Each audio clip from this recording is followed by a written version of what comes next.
सामने जाकर अपनी लज्जा की भीख मांगने लगी। पितामह से बोली है, महाराज आप ही कुछ कहिए। कृपाचार्य के सामने गई, द्रोणाचार्य के सामने गई, लज्जा की भीख मांग रही है, लेकिन कोई भी नहीं बोल रहा है, सभी की गर्दन नीचे को झुकी है।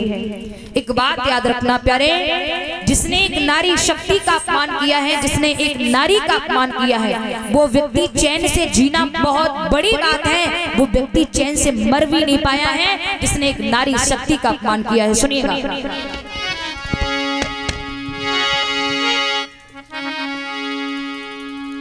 बड़ी सुंदर शब्दों में लिखा है, जरा ध्यान देना प्यारे।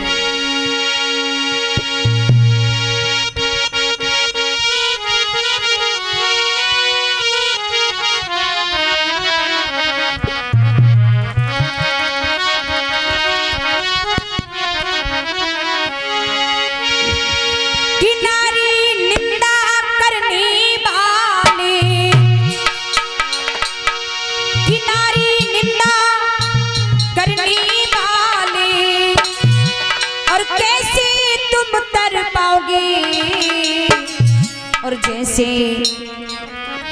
और रावण वाली मरी एक दिन, तैसे ही मरी जाओगी, तैसे ही मरी जाओगे।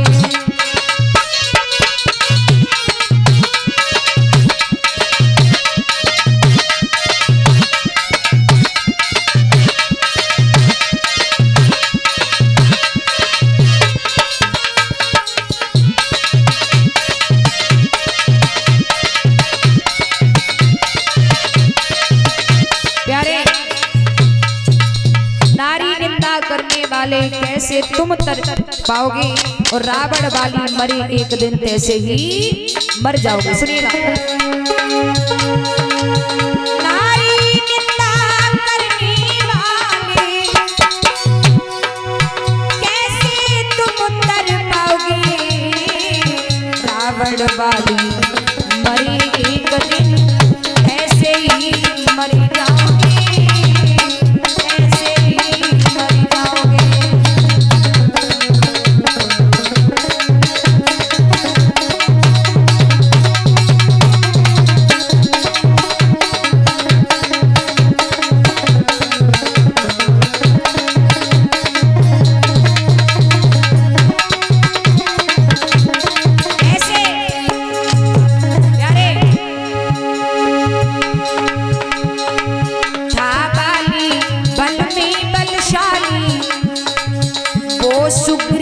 सताया प्यारे, था बाली बल में बलशाली, वो सुग्रीव सताया। घरवाली को घरवाली ने अपने घर में बिठाया।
कैसे तुम तर पाओगे, और रावण वाली मरे एक दिन, तैसे ही। भैया द्रौपदी सभी के सामने जाकर लज्जा की भीख मांग रही है, लेकिन कोई भी बोलने वाला नहीं है, सबकी गर्दन नीचे को झुकी है। मेरी बहनाओं, कहते ना कि हर बहन के जीवन में एक भैया का होना बहुत जरूरी है, और हर भैया की भी जीवन में एक बहन का होना बहुत जरूरी है। द्रौपदी सभी के सामने लज्जा की भीख मांग रही है, लेकिन कोई भी बोलने वाला नहीं है। भैया इधर दुर्योधन ने दुशासन से कहा कि भैया इसकी साड़ी उतारो, इसे निर्वस्त्र करो। दुशासन ने साड़ी से हाथ लगाया, मैया द्रौपदी ने साड़ी के पल्लू को दांतों से कस के दबा लिया। अब इधर द्वारका में भगवान कृष्ण बैठे हैं। रुक्मिणी भगवान कृष्ण के लिए भोजन का थाल लेकर आई। प्राण वल्लभ लीजिए, प्रसादी पा लीजिए। लेकिन प्यारे सामने भोजन का थाल रखा है, लेकिन भगवान कृष्ण के आंखों से आंसू चल रहे हैं। रुक्मिणी ने पूछा, प्रभु क्या बात है, आप रो क्यों रहे हैं? कृष्ण नहीं बोले। रुक्मिणी हाथ जोड़कर बोली, प्रभु क्या बात है, क्या भोजन में कोई कमी है? भगवान नहीं बोले। रुक्मिणी हाथ जोड़कर बोली, प्रभु बताइए ना क्या बात है? तो भगवान कृष्ण हिलकी भर के बोले, रुक्मिणी आज मेरी बहन पर घोर संकट है। बोली कौन बहन? भगवान कहने लगे मेरी बहन। बोली कौन बहन? बोले द्रौपदी। रुक्मिणी कहती है तो आप यहाँ बैठे बैठे क्या कर रहे हैं? आप दौड़कर जाइए, उन्हें बचा लीजिए। अब तो भगवान कृष्ण और तेजी से हिलकी भर भर के रोने लगे